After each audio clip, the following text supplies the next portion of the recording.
Chapter 1. Disaster in Plain Sight. As they circled the great pot in the dye shed behind the Potluck Yarn shop, the knitting witches could barely believe what they had just witnessed. Scarcely a week ago, their former teacher and dye mistress, Aubergine, had finally summoned them back to herself to conjure a simmer.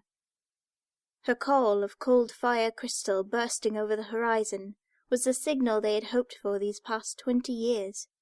It meant they would gather to use their outlawed magic in an attempt to save their world, now being ravaged by war and greed. Just tonight, for the first time since the potluck had disbanded so long ago, they had stoked the fire under the great pot, seeking a shared vision. But would the simmer reveal a true revelation? That required all 12 witches, and they could only come up with 11, they thought.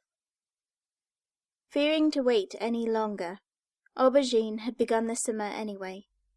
First billowing steam clouded above the dye pot, to transport their dear elder Mamie Verde to forgotten caves known as Guardian's Watch, deep within the Northland Glacier.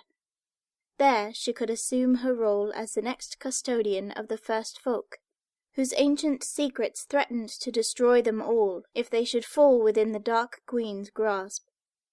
Then the witches encountered the image of Mamie, when young, in the heavy hourglass filled with shards of crystal, the hourglass that, in some circumstances, made time stand still.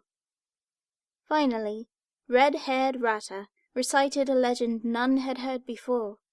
It was the lost tale, imparted to her through mind-speak by Mamie, who had been keeper of the tales before she slipped into her